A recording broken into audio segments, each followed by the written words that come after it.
Good morning all of you, myself Jyoti Sharma. Students, in the previous video we have learned about the common noun, proper noun and collective noun. Today I am present here with the material noun and abstract noun. Material noun. What is material noun? Name of material or substance that we can see or touch, or ingredients for making things are called material noun. Means जिन पदार्थों को हम छू सकते हैं और देख सकते हैं वे सभी मटेरियल नाउन होते हैं. एन इंग्रेडिएंट यानी कि जब हम कोई चीज़ बनाते हैं तो उसको बनाने के लिए हमें इंग्रेडिएंट कुछ सामान की ज़रूरत होती है और उन सभी सामान को क्या बोलते हैं? Material noun.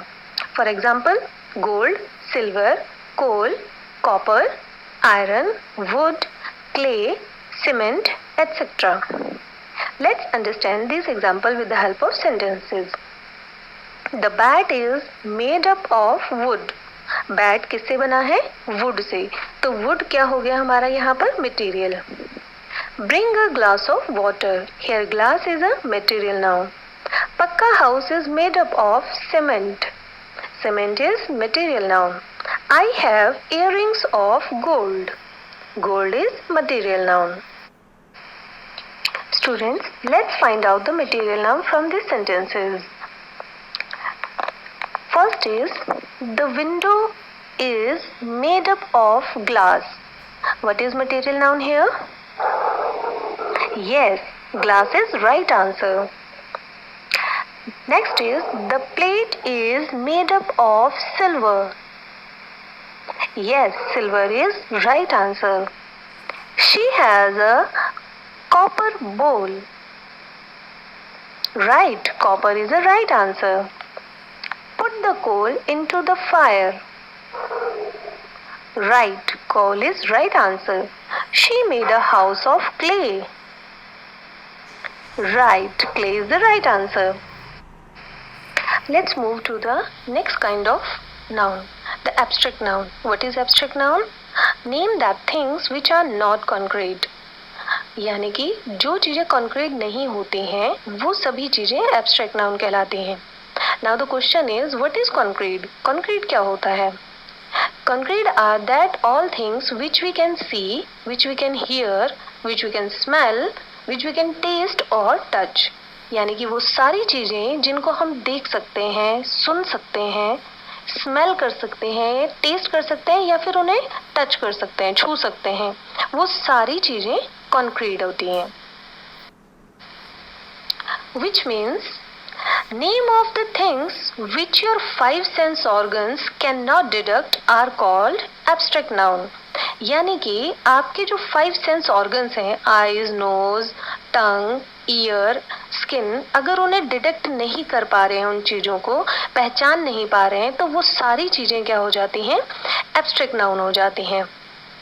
ऐसी कौन सी चीज़ें होंगी स्टूडेंट कि जो दिखाई भी नहीं दे रही है, सुनाई भी नहीं दे रही है, स्मेल भी नहीं हो रहा है उसका, ना टेस्ट हो रहा है, ना हम उसे टच कर सकते हैं, बट वो फिर भी है. Here are some examples of abstract noun. Honesty, bravery, truth, love, hate, anger, grief, happiness, etc. Students, can we see, smell, hear, taste or touch any one of these examples?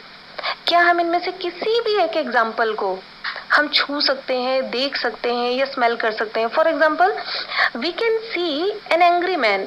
एक angry man को हम देख सकते हैं. और we can think about honesty. हम सिर्फ honesty को सोच सकते हैं, ऑनेस्टी के बारे में सोच सकते हैं. लेकिन क्या हम ऑनेस्टी को खा सकते हैं या छू सकते हैं या फिर हम उसे देख सकते हैं? हमारे फाइव सेंस ऑर्गन इन सब चीज़ों को डिडक्ट नहीं कर सकते हैं. तो ये सारी चीज़ें जो होती हैं आपकी क्या होती हैं? Abstract noun. Let's understand these example with the help of sentences. The honesty of the Ram impresses us.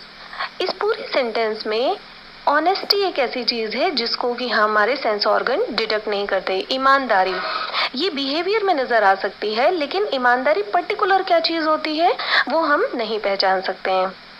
Soldiers showed their bravery in the battlefield. Soldiers ने अपनी बहादुरी दिखाई युद्ध के मैदान में।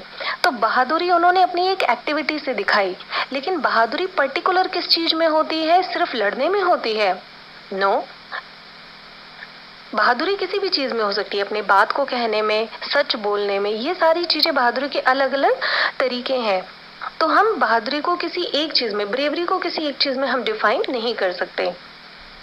She is telling truth. Truth का कोई फेस आपके दिमाग में बन रहा है? नो, कोई इमेज हमारे ब्रेन में नहीं बन रही है, ना ही हम किसी भी सेंस ऑर्गन से इसको फील कर सकते हैं। So truth is also abstract noun. She tried to control her anger. उसने अपने गुस्से को कंट्रोल करने की कोशिश की। Now anger. In the previous example I told you, we can see the angry man or person. हम एक गुस्से वाले आदमी को देख सकते हैं, लेकिन गुस्सा जो होता है वो क्या है? एक बिहेवियर में जरूर नजर आता है, जो कि हमारा क्या है? एब्स्ट्रैक्ट नाउन है। एंगर की एक पर्टिकुलर इमेज नहीं होती है। कुछ लोगों को गुस्सा आता है लेकिन वो फिर भी शांत होते हैं, लेकिन फिर भी उनको एंगर तो आ रहा है ना, तो इसकी कोई एक इमेज नहीं है। Parents always love their children. Love is also abstract noun. अब लव को शो करना या नहीं करना भी लव ही है, यानी कि आपके पेरेंट्स कई बार हमें जताते हैं, जब हम छोटे होते हैं तो हमें शो करते हैं कि वो हमसे कितना प्यार करते हैं, लेकिन जब हम बड़े हो जाते हैं तो उस तरीके से शो नहीं करते। तो क्या वो हमसे प्यार नहीं करते हैं? वो करते हैं। तो love is also abstract noun. Students, there is one more thing about the abstract noun and that is its formation, यानी कि इसकी जो बनावट है, ये जो इसका जो रूप है एब्स्ट्रैक्ट नाउन का, वो कैसा होता है? Abstract noun can be formed by adding syllabus like ry, neess, ship and so on at the end of the original word. यानी कि जो हमारे ओरिजिनल वर्ड्स होते हैं उनके पीछे कोई ना कोई एक ऐसा वर्ड्स जुड़ जाते हैं जो कि उसको एक न्यू वर्ड दे देते हैं। For example brave, brave is a original word, plus ry become its bravery, bravery बन जाता है। Similarly lonely plus ness, loneliness. Friend plus ship, friendship. heal plus th, health. Great plus nes means greatness. Equal plus it, equality. True plus th, truth. So bravery, loneliness, friendship, health, greatness, equality and truth are the examples of abstract noun. Assignment time. Students, you have to find out and write the material noun and abstract noun from the following sentences. First one is I have done for you for an example, and rest of all you have to do in the similar way. Till then, take care, stay safe.